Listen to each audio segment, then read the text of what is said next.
Hai iblis, siapa orang-orang yang bakal menjadi sahabatmu kelak di hari kiamat dari umatku, kata Nabi.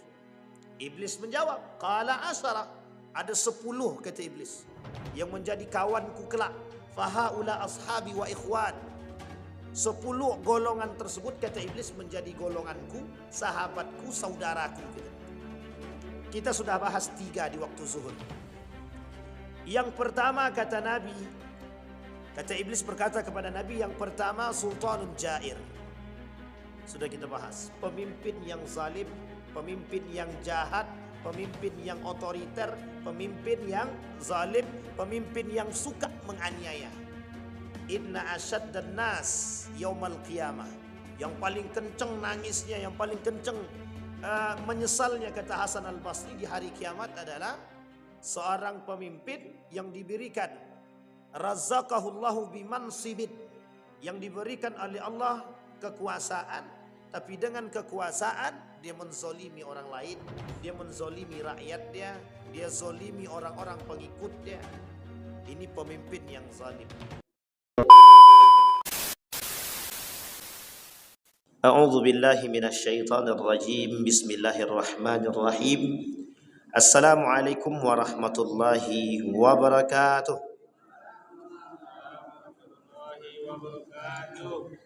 Alhamdulillahi rabbil alamin. Alhamdulillahilladzi arsala rasulahu bil huda wa dinil haqq liyudhhirahu 'alad dini kullih wa kafa billahi shahida. Ashhadu an la ilaha illallah wahdahu la syarika lah wa ashhadu anna Muhammadan 'abduhu wa rasuluhu la nabiyya ba'd. Allahumma salli wa sallim wa barik ala hadzal nabiyil karim. Allahumma salli ala Muhammad wa ala ali Muhammad fil alamin innaka Hamidum Majid. Ya ayyuhan nasu ittaqu rabbakumul ladzi khalaqakum min nafsin wahidah wa khalaqa minha zawjaha wa batha minhuma rijalan katsiran wa nisaa. Wattaqullaha alladzi tasaaluna bihi wal arham innallaha kana 'alaikum raqiba. Wa qala Allah ta'ala ya ayyuhalladzina amanu taqullaha wa qulu qawlan sadida yuslih lakum a'malakum wa yaghfir lakum dhunubakum wa may yuti'illaha wa rasulahu faqad faza fawzan 'azima. Bapak Ibu sekalian yang berbahagia, puji syukur kehadiran Allah dengan mengucapkan alhamdulillahirabbil alamin. Berselawat kepada Nabi dengan mengucapkan Allahumma shalli ala Muhammad wa ala ali Muhammad fil alamin innaka Hamidum Majid. Berkata Nabi dalam hadis, dia menukil dari perkataan Allah yang disebut dengan hadis qudsi. Kata Nabi dalam hadis qudsinya, kata Allah, qala Nabi sallallahu alaihi wasallam wa qala Allah ta'ala, ya bani Adam la takhafanna min dhi sultan fa inna sultani baqiyan fa inna sultani la yanfuzu abadan. Ya bani Adam la takhsha min dhiqi rizqin wa khazaini mulanatun wa khazaini la yanfuzu abadan. Ya ibni Adam la tatlub ghaira indi wa ana laka fa in talabtani wajadtani wa in fatani fatuka wa fatakal khair. Ya bani Adam khalaqtuka lil ibadah fala tal'ab wa qassamtu laka rizqa fala tad'ab fa in radita bima qassamtuhu laka arahtu qalbaka wa badanak wa kuntu indi mahmud wa kunta indi mahmud wa in lam tarda bima qassamtuhu laka fa wa izzati wa jalali la sultana alaik la usallitanna alaika ad-dunya tarqudu fiha ruqdun liwuhushi fil bariyati thumma la yakunu laka minha illa ma qasamtuhu laka wa kunta indi mazmuman. Ya bani Adam khalaqtu as-samawat as-sab'a wal aradin as-sab'a wa lam a'i bi khalqihinna ya'ni 'ish sawfa laka bila ta'ab raqiqa. Ya bani Adam ana lam ansa man bi musahibini fa kaifa man ata'ani wa ana rabbur rahim wa ala kulli syai'in qadir. Sadaqallah. Wa qala Nabi sallallahu alaihi wasallam fi haditsin akhar. Kata Nabi dalam hadis yang lain. Qala Nabi sallallahu alaihi wasallam wa man rufaqa'uka min ummati qala 10. Sultanun jair ghaniyun mutakabbir tajirun kha'in syaribul khamr al-qattad sahibuz zina aqilu malil yatim al-mutahawad bis salati mani'uz zakah alladhi yutilul amal fahaula'i ashabi wa ikhwani. Dalam kitab Tanbihul Ghafilin.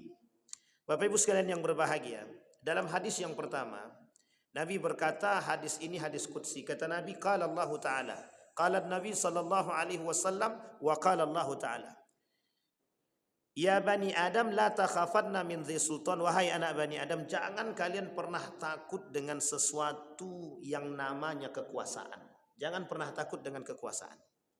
Maksudnya apa? Jangan takut kehilangan kekuasaan. Jangan takut dengan orang yang punya kekuasaan. Dan jangan pernah takut dengan ketidak memiliki kekuasaan. Dan jangan pernah tertipu dengan kekuasaan. La takhafanna min dhiqi, la takhafanna dhi sultan. Fa inna sultani bakian. Tidak ada satupun yang paling kuasa di antara manusia di muka bumi ini, kata Allah dalam hadis kursinya, kecuali aku. Madama sultani baqiyan fa inna sultani la yanfudhu abadan. Sesungguhnya kekuasaanku, derajatku tak akan pernah habis. Ketinggianku tak akan pernah sirna. Kehebatanku tak akan pernah ada yang melampaui. Ini tunjukkannya Allah.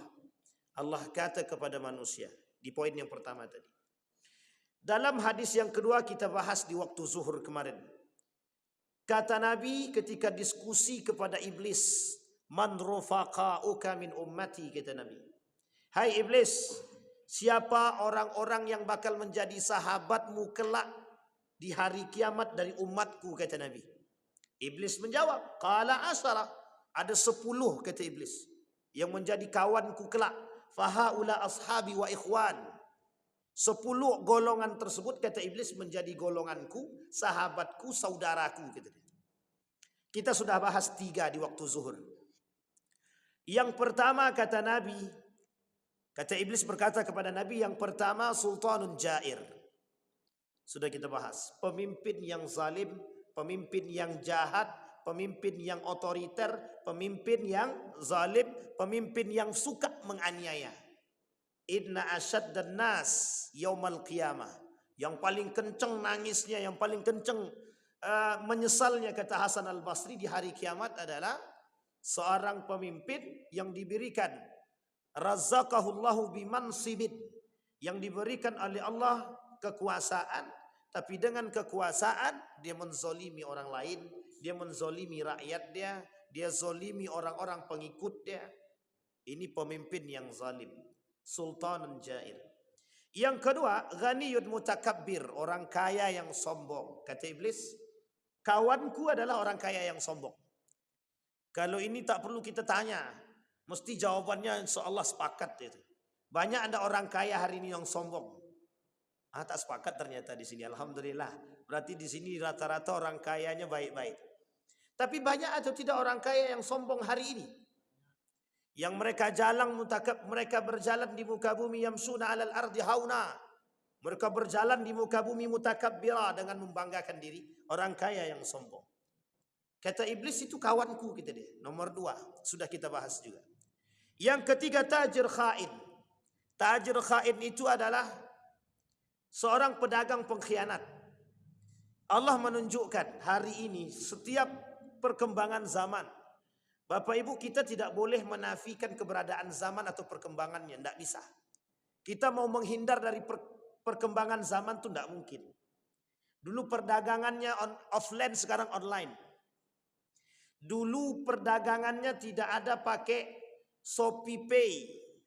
Sekarang pakai Shopee. Pakai apa lagi? Lazada.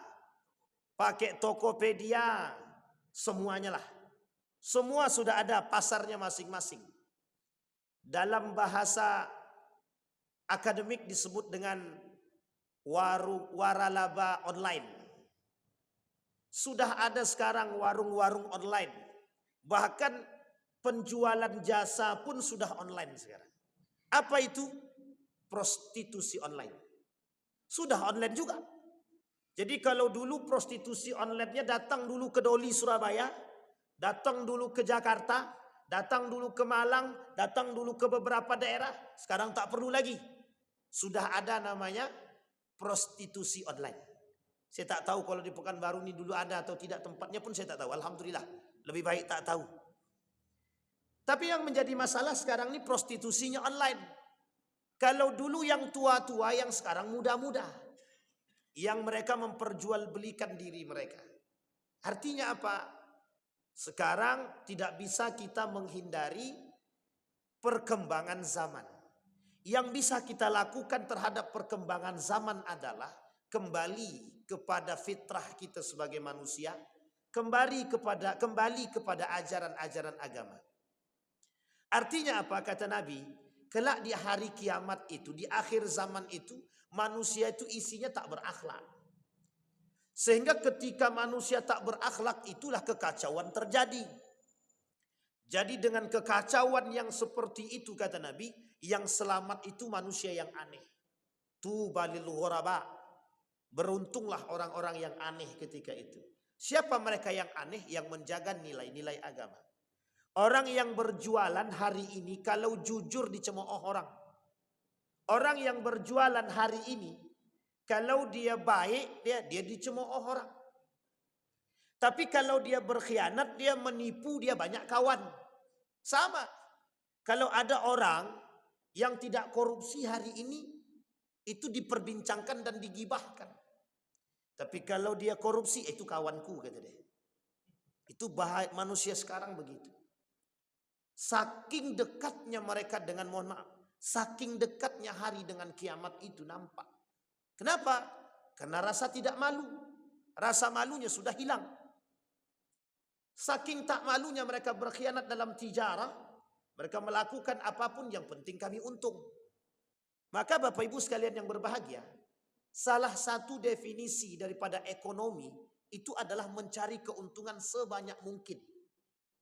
Dan itu yang dilakukan oleh John. Kata John dalam buku dia, arti ekonomi itu adalah mencari keuntungan sebesar mungkin.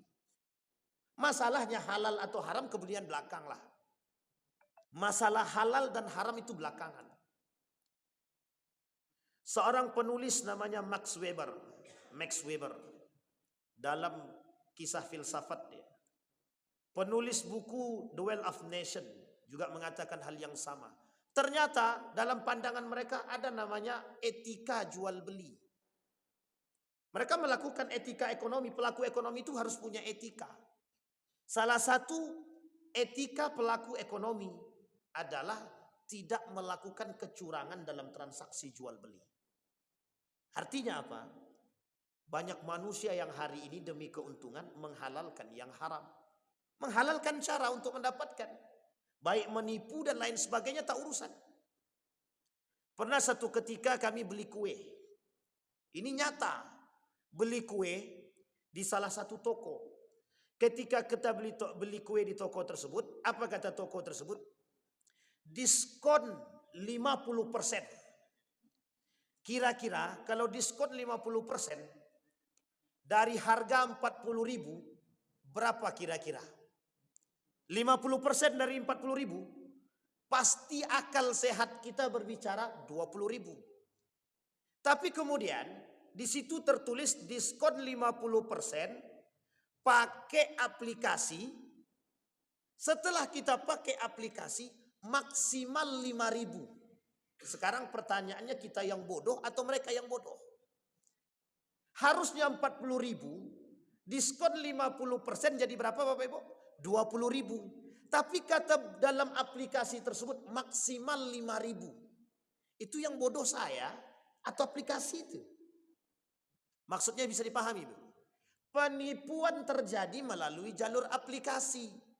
Kita dipancing dengan diskon 50%, semangat orang datang membeli, ternyata hanya dapat batas maksimal 5.000. Yang seharusnya kita dapat kortingan 20.000, ternyata dalam aplikasi tersebut maksimal 5.000. Artinya apa? Pembodohan. Tapi uniknya, sudah tahu pembodohan, banyak yang datang.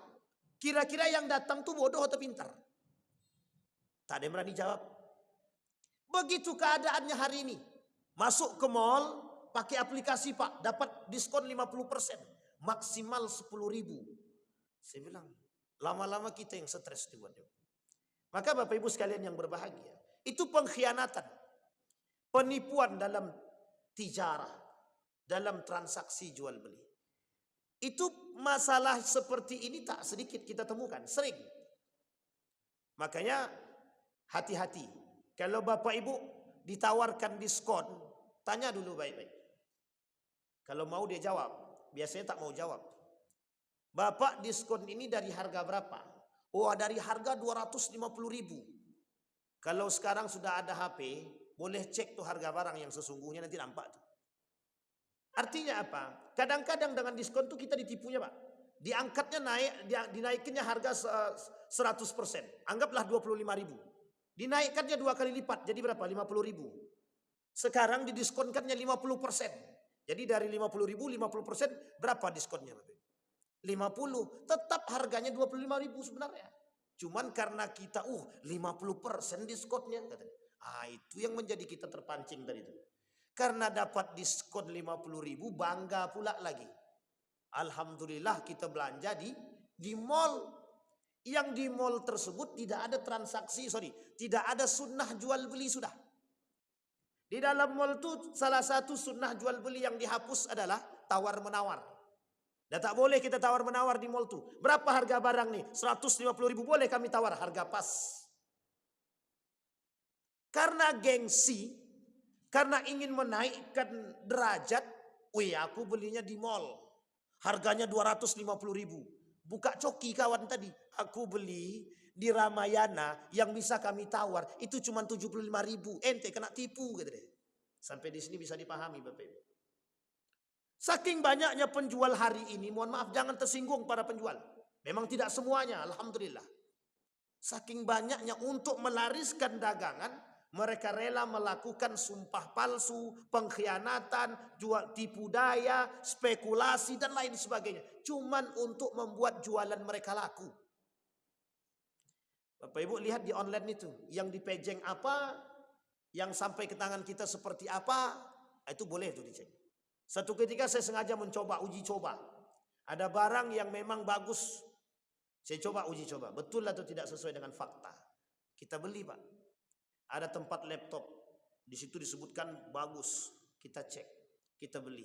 Alhamdulillah, yang sampai ternyata kara, dari besi jadi kara.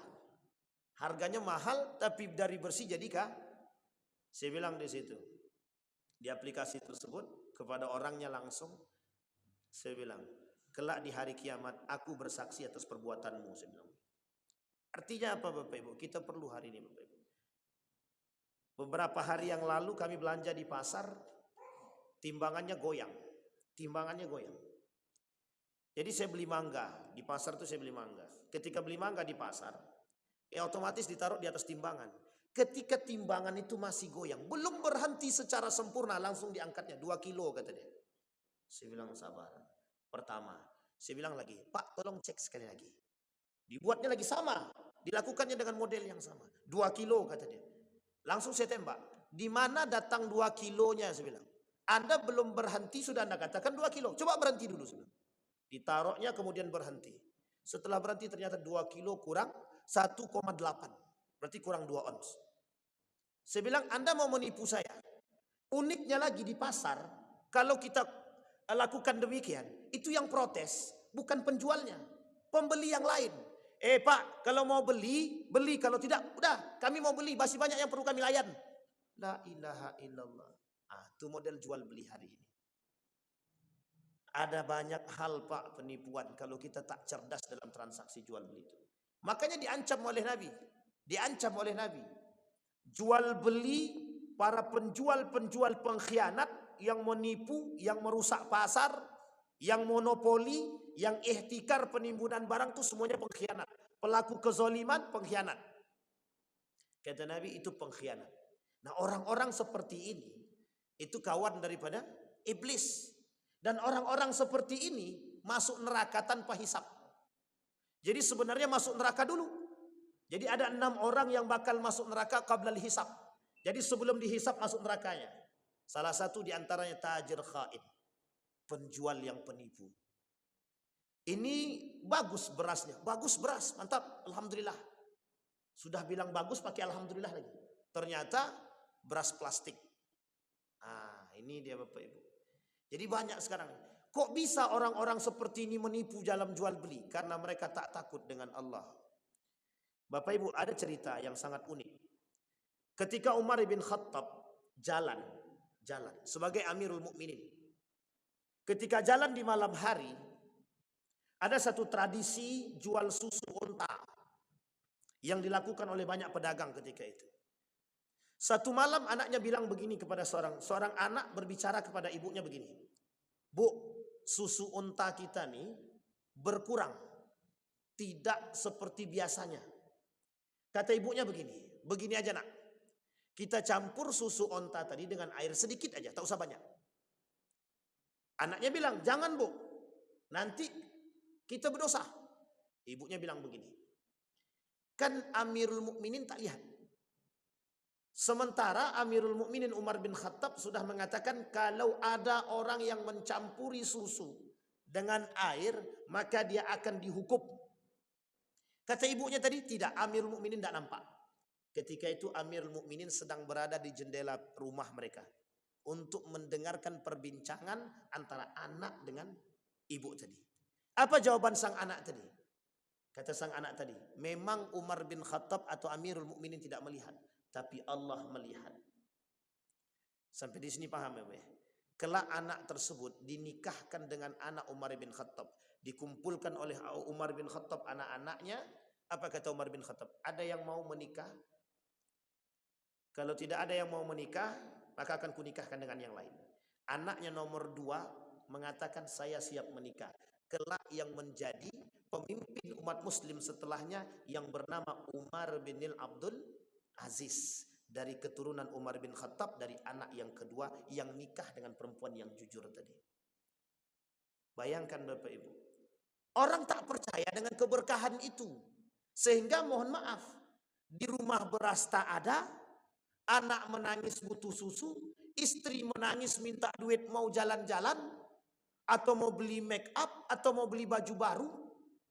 Orang tua mungkin butuh duit, dalam benak sudah tidak ada duit, bingung bagaimana cara duit, dilakukanlah berbagai macam upaya. Itu kalau terdesak. Sekarang uniknya sudah tidak terdesak, sudah tidak dalam keadaan darurat, tapi mereka tetap melakukan penipuan dalam jual beli. Kenapa? Karena sudah merasa tidak ada yang melihat dalam transaksi kecurangan mereka. Padahal Allah syahid, Allah yang menyaksikan. Tapi mengapa manusia masih melakukan penipuan dalam transaksi jual beli? Karena mohon maaf, kecintaan manusia terhadap harta itu melebihi cinta mereka kepada Allah. Jadi tidak takut. Orang hari ini tak takut lagi kepada Allah. Yang mereka takutkan dengan perut mereka. Kalau perut kami tak terisi, bagaimana caranya? Daripada kami mati, padahal mati itu tak segampang itu juga. Banyak orang mati bukan karena kelaparan. Banyak orang mati bukan karena kelaparan. Ingat itu Bapak Ibu. Orang mati itu bukan karena kelaparan. Kalau ada orang yang mengatakan mati karena kelaparan, itu sedang hilang akidah dia. Orang mati karena Allah. Sudah ajalnya dapat. Mau dalam keadaan kelaparan ke, di atas onda ke, atau kapan Allah pengen cabut nyawanya mati. Sekarang pertanyaannya, ada orang tak makan selama 1 pekan. Tidak mati-mati. Tidak mati-mati. Berarti apa? Bukan karena kelaparan. Tapi karena apa? Karena memang takdir dia. Karena Allah. Allah yang mematikan dan menghidupkan. Hati-hati rusak akidah kita. Artinya apa?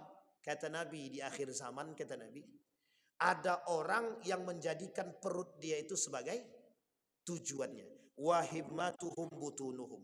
Perut mereka itu kata Nabi di akhir zaman akan menjadi tujuan kehidupan mereka. Artinya apa? Apapun akan mereka lakukan agar bisa mengisi perut mereka. Mau halal kek, mau haram kek, yang penting masuk. Mau berkhianat kek, mau nipu kek atau tak nipu, transaksi jual beli tetap akan kami lakukan. Sampai di sini bisa dimengerti Bapak Ibu. Saking banyaknya penipuan dalam transaksi jual beli itu sampai kita tidak sadar kalau kita sedang ditipu. Banyak modelnya, banyak. Makanya Bapak Ibu, salah satu transaksi berkedok jual beli itu adalah multi level marketing, MLM. Itu kedoknya jual beli, tapi transaksinya bukan jual beli itu. Itu namanya membunuh. Membunuh. Siapa yang naik, dia yang untung, yang di bawah tetap buntung. Atas untung, bawah buntung. Atas yang untung, yang di bawah buntung. Multi level marketing. Banyak Bu. Model-model tipu daya hari ini banyak sekali. Artinya apa? Mereka semua yang bertransaksi dengan model seperti ini, itu semuanya adalah penipu dan pengkhianat. Ada transaksi jual beli yang lain yang dikatakan oleh Nabi dalam hadisnya. Kata Nabi begini, ada orang yang jual, kemudian kita anggaplah jualan dia jualan baju. Kemudian dia punya kawan, ada kawan dia. Kata penjual ini kepada kawannya, tolong kau pura-pura beli dan yakinkan orang bahwa barangku ini bagus sehingga engkau seakan-akan membeli dengan harga-harga yang tepat biar bisa menarik orang lain. Bapak Ibu tahu maksudnya itu? Ada orang-orang yang memang sengaja diminta untuk menjadi pelaris jual beli mereka meskipun pada hakikatnya mereka tidak beli. Hukumnya haram. Hukumnya haram. Namanya penipuan. Dan itu termasuk pada bagian pengkhianatan dan kezaliman. Aku beli barang dia nih, bagus sekali barang nih. Padahal sama-sama kawan. Sama-sama kawan. Sehingga menarik orang lain untuk datang membeli. Boleh Pak Ustaz? Tidak boleh, hukumnya haram itu. Itu yang terjadi. Hari ini banyak di pasar begitu Bapak Ibu. Saya pernah temukan ketika jual beli durian. Wih bagus durian nih. Berapa harganya? 50.000. Ya 50.000 ini terlalu murah. Dengan sebagus ini. Saya pura-pura tak tahu saya. Saya tungguin sampai selesai orang beli. Mendekat Isya. Apa kata mereka? Yang tadinya di depan tadi dibayar sama yang tukang beli tadi. Yang penjual tadi dibayar. Dikasih uang. Saya lupa berapa dikasihnya. Saya bilang inilah tipu daya yang dilakukan. Dia tak beli. Cuman dia melakukan penipuan seolah-olah barang yang dijual ini bagus.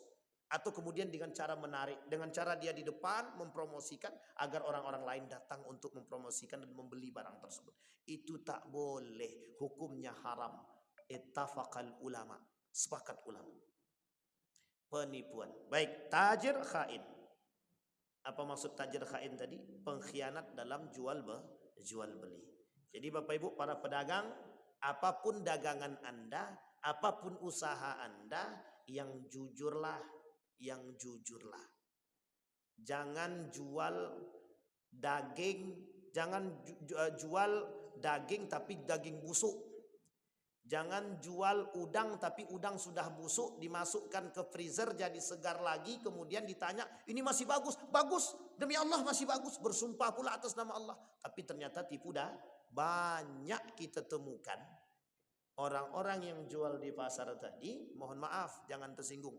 Kita cuma ingin mengingatkan, kembalilah ke jalan yang benar, berdaganglah dengan cara yang baik. Orang yang berdagang dengan cara yang tidak benar, sebesar apapun keuntungan yang Anda terima, sebesar itu pula lah kerugian yang akan Anda alami. Sebesar apapun keuntungan yang Anda terima dari transaksi jual beli, apapun usaha Anda dengan cara menipu dan berkhianat, sebesar itulah kerugian yang akan Anda alami. Bisa dipahami ya Bapak Ibu ya. Baik, hati-hati Bapak Ibu. Akhir zaman. Maka Bapak Ibu, Nabi selalu mengancam urusan perdagangan. Kenapa? Karena Nabi tidak pernah bisa ikut campur dalam urusan pasar. Barulah ketika masa Utsman bin Affan, pada masa Utsman bin Affan, itu Utsman membentuk controlling. Jadi ada pengawas pasar namanya. Pengawas pasar ini bertujuan untuk melihat siapa di antara pelaku-pelaku pasar ini yang melakukan kecurangan dalam jual beli. Tapi tetap pengawas pasar ini tidak bisa menentukan harga. Dia hanya mengawas saja. Kalau ada yang menipu, kalau ada yang berbohong, kalau ada yang tidak jujur, maka dia akan disampaikan kepada Utsman bin Affan, dan Utsman bin Affan akan mengambil keputusan dan kebijakan. Dan itu ditulis oleh Ibnu Taimiyah dalam kitabnya tentang controlling pasar. Pasar itu penting Bapak Ibu. Nah, kenapa Nabi kemudian mengancam?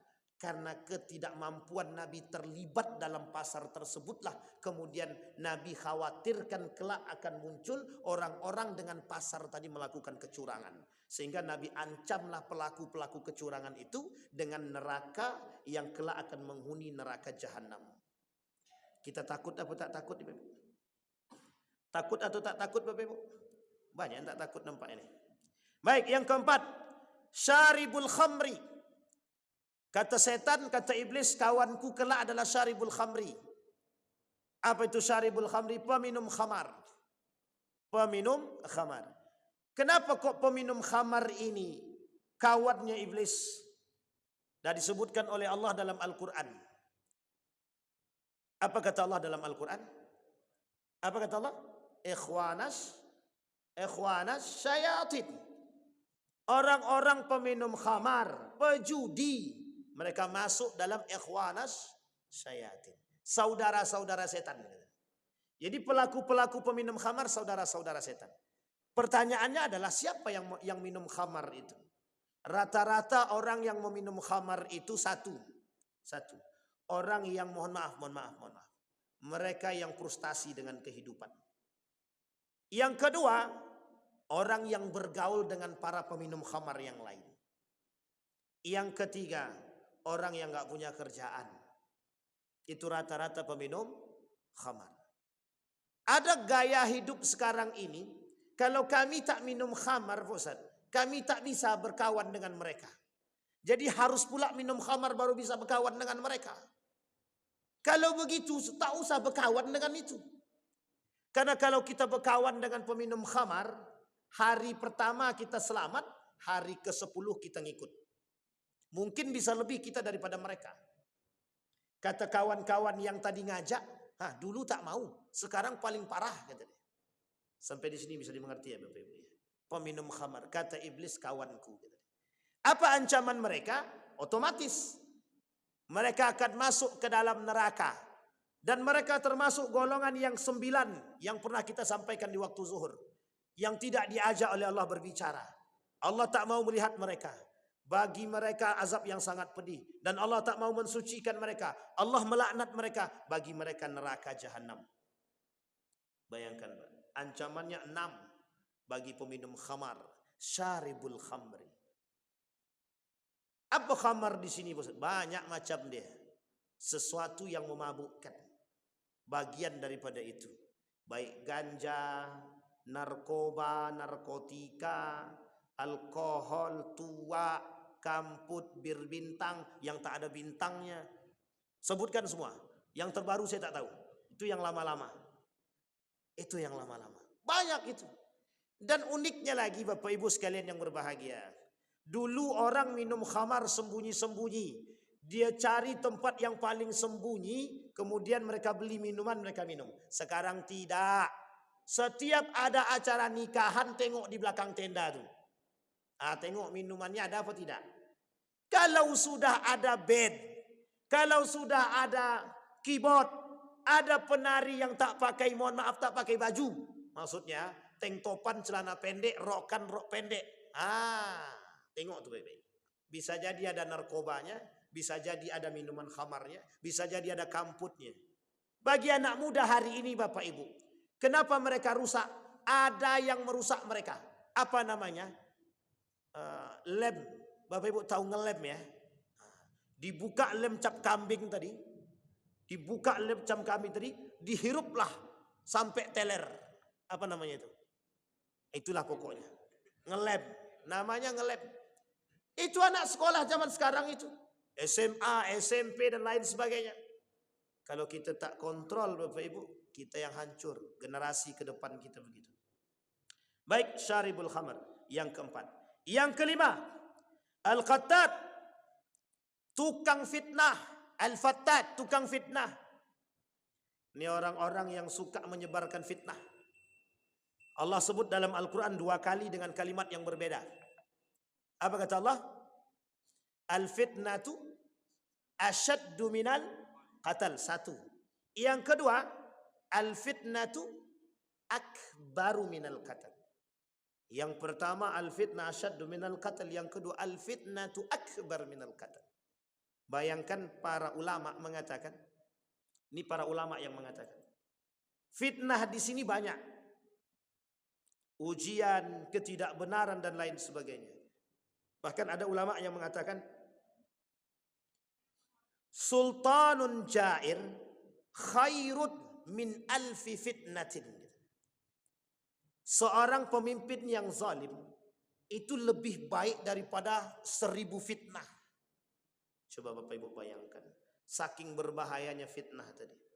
Ini banyak bermunculan. Apalagi ini masa-masa pilkada nih. Tukang fitnah bersebaran ini. Ini buzzer-buzzer fitnah ini insya Allah tuh tempat mereka neraka kalau mereka nggak tobat itu. Para buzzer yang tukang sebar-sebar isu dan hoax itu insya Allah mereka masuk neraka kalau mereka nggak tobat. Sampaikan aja besok Bapak Ibu. Kalau ada orang datang menyebarkan isu kejelekan orang lain, sampaikan kepada dia. Anda tahu kebenarannya 100% mutlak. Kalau tak tahu berarti Anda fitnah. Berarti Anda penghuni neraka. Sampaikan begitu. Biar besok dia tak nyebarkan fitnah lagi. Banyak sekali penyebar fitnah nih Bapak Ibu. Apalagi sekarang nih. Untuk menjelekkan orang lain. Menjatuhkan orang lain. Sebar fitnah sana sini. Ini hati-hati. Bapak Ibu siapapun kalian. Siapapun Bapak Ibu semua. Mau masuk dalam nomor berapapun. Tim ses apapun. Silahkan. Tapi jangan pernah menyebarkan fitnah. Apalagi kalau Anda tidak mengerti apa yang Anda sampaikan. Oh, kalau Anda mau sampaikan, jujur yang adil menyampaikannya. Baiknya sampaikan, buruk dia sampaikan. Biar orang yang memilih. Anda tak usah ikut-ikutan. Karena kalau Anda menyebarkan fitnah. Andai kata benar yang Anda sampaikan, Anda ghibah. Andai kata tak benar, Anda sudah melakukan dosa. Al-fitnatu asyaddu minal qatal. Yang kedua, al-fitnatu akbaru minal qatal. Kenapa kok dikatakan akbar minal qatal? Karena fitnah itu Bapak Ibu kelak lebih berbahaya. Pembunuhan karakter. Kalau cuman membunuh langsung tusuk mati selesai. Ini tak, yang dibunuh dia karakter dia. Yang dibunuh karakter. Namanya pembunuhan karakter. Baik Bapak Ibu, yang lain Bapak Ibu sekalian yang berbahagia. Yang terakhir, yang ke-6, sahibus zina, pelaku zina. Insyaallah Bapak Ibu kita jelaskan sahibus zina kalau kita dengan izin Allah ketemu kembali, kita sampaikan kembali tentang sahibus zina sampai ke nomor yang ke-10.